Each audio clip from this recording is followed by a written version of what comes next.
नमस्कार किसान भाइयों, स्वागत है आप सभी का हमारे यूट्यूब चैनल एसके एग्रीकल्चर में। आज की इस वीडियो में बात करेंगे अभी हाल फिलहाल में हो रही देश के अंदर अलग अलग राज्यों में, अलग अलग ज़िलों में जो भारी बारिश हो रही है, ओलावृष्टि हो रही है, इनसे किसान भाइयों को काफ़ी ज़्यादा नुकसान हो रहा है।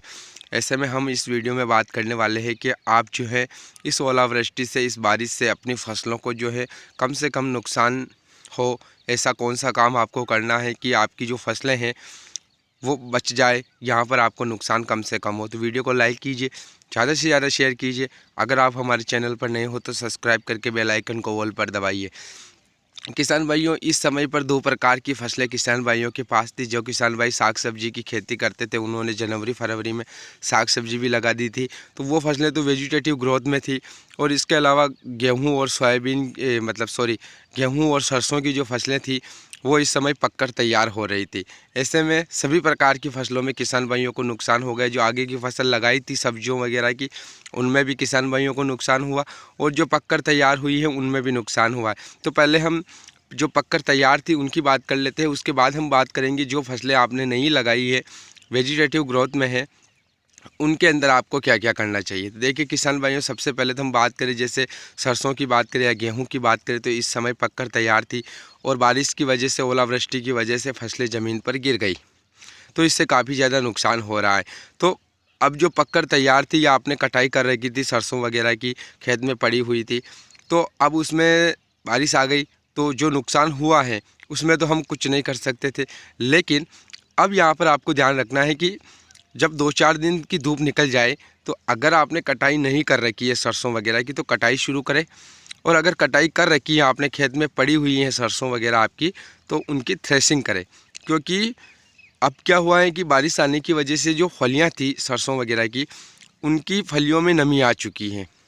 अब क्या होगा कि जब वो नमी सूखेगी, धूप मिलेगी, तो फल चटकने वाली जो समस्या आती है ना, क्रैकिंग बोलते हैं उसको, वो वाली समस्या आती है। क्योंकि एक बार अगर कोई फल उसकी जो फली है वो पानी में भीग जाएगी, फिर उसकी नमी सूखेगी तो वो फट जाएगी धूप की वजह से, तो यहाँ पर और आगे नुकसान होने की संभावना है। तो आपको क्या करना है कि 2-4 दिन में ही जब इसकी नमी ख़त्म हो जाए, तो अपनी फसल की थ्रेसिंग कर ले, ताकि उसमें वो फल क्रैकिंग वाली समस्या ना आए। तो इस बात का आपको ध्यान रखना है।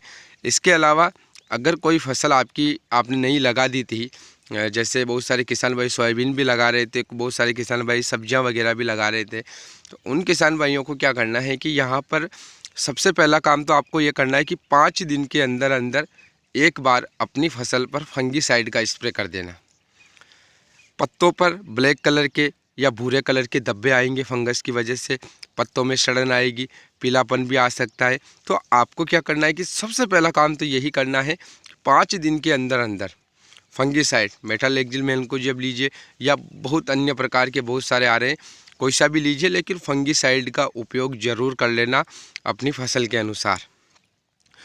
उसके बाद आपको उसमें पत्तों से कुछ फर्टिलाइज़र भी देना है। तो वेजिटेटिव ग्रोथ में अगर आपका पौधा है तो आपको देना है 13-0-45। 13-0-45 जो खाद आता है किसान भाइयों, ये आपकी अगर फूल वाली अवस्था है, वेजिटेटिव वाली ग्रोथ वाली अवस्था है, उस टाइम पर बहुत अच्छा काम करता है। तो इसका उपयोग भी आपको अपनी फसल में कर लेना है। जैसे भी आप खेती कर रहे हो, ज़मीन से पानी दे रहे हो, ड्रिप इरीगेशन से कर रहे हो, तो उस प्रकार से डोज आपको डालना है और उस प्रकार से देना है, ताकि जो नई फसलें हैं उनकी ग्रोथ में भी कोई दिक्कत नहीं आए। और अधिक नमी की वजह से, बारिश की वजह से उनमें फंगस का जो अटैक होगा, तो फंगीसाइड का भी उपयोग आपको कर लेना है। तो ये काम आप करते रहे, ताकि आपकी नई फसलें भी सुरक्षित रहे, और जो आपकी पककर तैयार है उनमें भी कम से कम नुकसान हो, वैसे काम आपको करते रहने हैं। तो उम्मीद है ये वीडियो आपको ज़रूर पसंद आई होगी। लाइक शेयर सब्सक्राइब जरूर करना। मिलते हैं अगली नई वीडियो में, तब तक के लिए धन्यवाद।